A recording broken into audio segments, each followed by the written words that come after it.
on the other side stayed put. It didn't spin, it didn't rotate, it didn't round out or anything like that.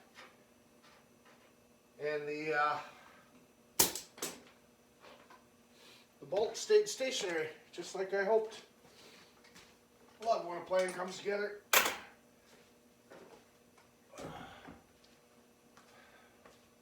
So, now what I was going to do, the reason I'm doing this, is I just want to set the motor on there and just see what it looks like. So,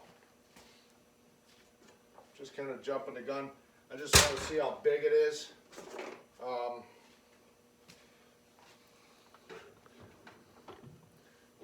I mean, it's an 11 horse motor. Most guys put 6.5 horse motors on these machines. My buddy Tim, who's building one as well, he's using, he's going to be using one off, oh boy.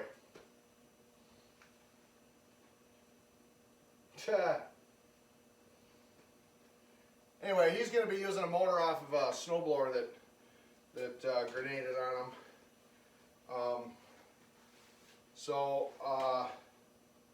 That I think is an 8 horse. So we're both overpowering here.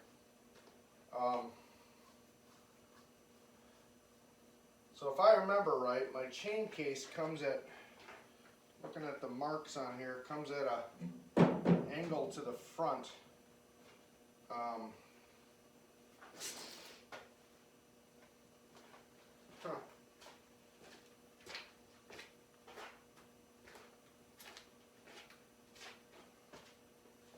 Tell you what, this thing's gonna haul ass.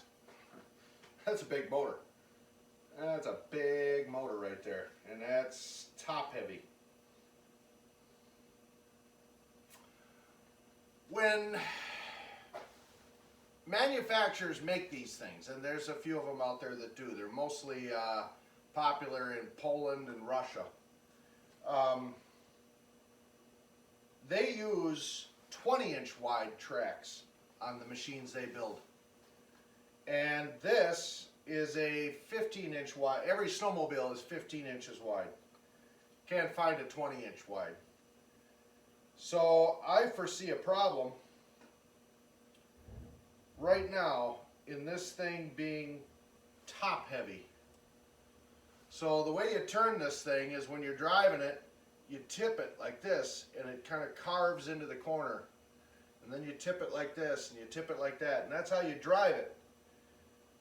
As big as this motor is and as heavy as this motor is, I could realistically see doing like this and having it fall right over on its top.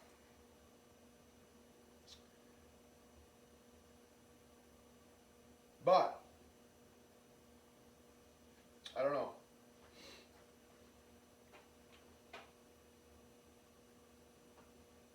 I like the fact that this motor is so heavy, because now that I made it so light, I need more weight.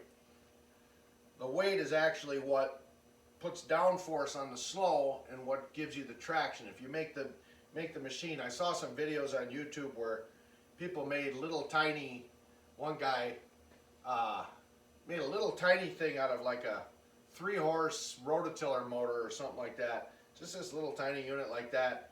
And he was standing behind it on skis and it would barely pull him. Well, this track was just spinning, but there's no downforce, no weight to give you that grab and go. So he wasn't doing too well. It was kind of comical to watch. And then his handlebars that he used, he made them out of plastic PVC pipe. So he would go to turn it like this and it would twist. And the bar, whatever. So this is a monster motor. I guess all I can do is run with this. I have a snowblower sitting outside with an 8-horse engine. I could, you know, again the snowblower grenaded, the gearbox went on it, so I could pull that 8-horse motor off of there and put it on here. This has electric start. So I think what I'm going to do is I'm just going to run with this setup. I'm just going to go with this, and I'll see how it does. And if it starts tipping over on me, what I can always do is I can always mount some skis off of the side here, just like that, to give it a wider footprint right where the engine is here, to help keep it from tipping over. My plan for this was to make it small enough that I don't have to haul it on a trailer. So the toboggan that's going to go behind it is a little ice fishing sled.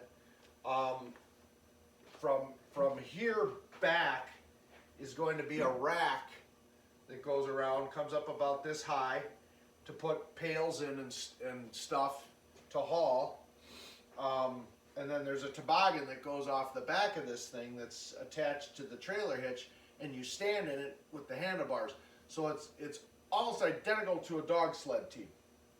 So these are called moto dogs. So this is the whole 16 dog sled team right here, except I have 11 horses pulling me. Arr, arr, arr. So, what was I going to say? If it's too top heavy, I wanted to make it short because what we're trying to do is not haul these on trailers. We're going to buy those cargo rack things that go into the trailer hitch on your truck or on the back of your car that you see people hauling deer, or you'll see people who have wheelchairs that haul wheelchairs, and that's the kind we're going to get. It has a ramp that folds down on one end, so all we got to do is just drop the ramp, drive it up onto that cargo carrier thing, fold the ramp up, strap it down, and away we go. We don't need to have trailers. We can put all our ice fishing gear inside the truck, haul this on the back of the truck on the trailer hitch. That's the plan. If I put skis on there, it might be too wide to drive up onto that thing. Although I don't think a mobility wheelchair is this skinny, so I might be all right. So I might find me a pair of skis to mount off to the sides of this thing, just to keep it act like downriggers, so it's not as tippy. Not only that, but the width of this track, like I said, is 15 inches. So I was listening to some videos on YouTube, and guys were talking about if you tow a toboggan behind here that's wider than the width of the track, it has a tendency to want to do this as you're going along, because the toboggan is wider, so it's plowing snow. This thing is packing down the snow in front of you. So ideally, you would like to have a machine that is as wide as your toboggan.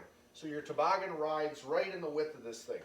Well, my little ice fishing sled, I think, is wider than this current setup. So maybe putting skis on the side of it would accomplish three things. It would keep it from being tippy. It would act like outriggers to keep it from tipping. That's number one.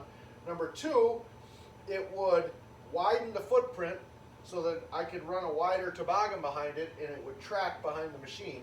And number three, it would give me some sort of lift.